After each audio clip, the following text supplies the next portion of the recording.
ভাইয়ের একটা জিনিস বইলা দেই, ওসমান হাদি এমনই একজন ব্যক্তি, পুরো বাংলাদেশও যদি অস্থিতিশীল হয়ে যায় ওসমান হাদিরে আপনারা সেখান থেকে আলাদা করতে পারবেন না। এখন থেকে রক্ত দিব না।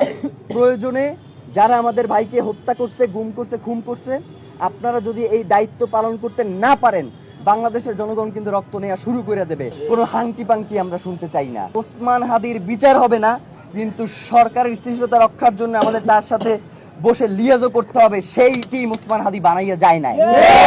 মানে বাংলাদেশের জনগণ শুধুমাত্র ওই সবসময় স্থিতিশীলতা রক্ষার জন্য রক্ত দিয়ে যাবে, এই ভুংসুম শেষ, এইগুলো আর চলবে না।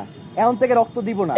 প্রয়োজনে যারা আমাদের ভাইকে হত্যা করছে, গুম করছে, খুন করছে, আপনারা যদি এই দায়িত্ব পালন করতে না পারেন, বাংলাদেশের জনগণ কিন্তু রক্ত নেওয়া শুরু করে দেবে।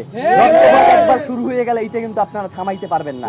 সুতরাং আপনাদেরকে হুঁশিয়ারি করে বলতে চাই যে অতি দ্রুত ওসমান হাদির খুনের সাথে যারা জড়িত তাদেরকে দ্রুত গ্রেফতার করেন।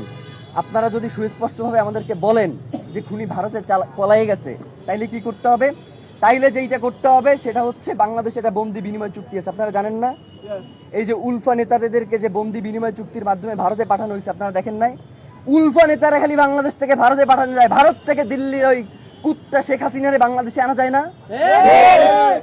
মানে হইলো যাইয়া বাংলাদেশ থেকে খালি আমরা সবাই খালি সহযোগিতা করবো আর পাঠাবো, কিন্তু ওই দেশে খালি সন্ত্রাসীদের অভয়ারণ্য হবে, ওই দেশ থেকে কাউরে পাঠানো হবে। এই ধরনের ফাইজলামি মার্কা বন্দি বিনিময় চুক্তি আমাদের দরকার নাই।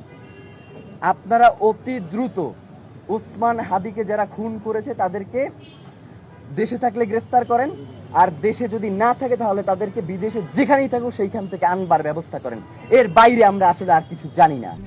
RICL TMX, যুগের পর যুগ স্থাপনা থাকে মজবুত। আপনারা যে কি করবেন সেটা আমাদের বোঝা হয়ে গেছে। আপনাদেরকে আমরা ইনকিলাব মঞ্চের পক্ষ থেকে জানাইতে চাই যে অতি দ্রুত একটা দ্রুত বিচারিক ট্রাইব্যুনাল আপনাদের গঠন করতে হবে, যেখানে এই ঘটনার সাথে যারা জড়িত তাদেরকে অতি দ্রুত বাংলাদেশের বিভিন্ন গোয়েন্দা সংস্থার যে সর্বোচ্চ যারা ইন্টেলিজেন্স আছে তাদেরকে প্রয়োজনে আপনারা এর সাথে যুক্ত করে একটা দ্রুত বিচারিক ট্রাইব্যুনাল গঠন করেন। এবং যদি আপনারা এটা করতে সক্ষম না হন, তাহলে FBI এবং স্কটল্যান্ড ইয়ার্ডের মতো যারা পেশাদার ইন্টেলিজেন্স আছে তাদের সহায়তা নেন। তাদেরকে বাংলাদেশে এনে এর পিছনে কারা কারা রয়েছে তাদেরকে দ্রুত গ্রেফতারের ব্যবস্থা করেন এবং বিচারের মুখোমুখি করেন। কোনো হাঙ্কি পাঙ্কি আমরা শুনতে চাই না। এই যে ইসের বন্দুক যুদ্ধের মাধ্যমে হত্যা করা, এইসব এখন আর আমরা জানতে চাই না। আমরা চাই ওসমান হাদিকে যারা খুন করেছে তাদেরকে জনতার সামনে এনে আপনারা উপস্থাপন করেন, তাদেরকে বিচারের মুখোমুখি করেন। এর বাইরে আমরা আর কিচ্ছু জানতে চাই না।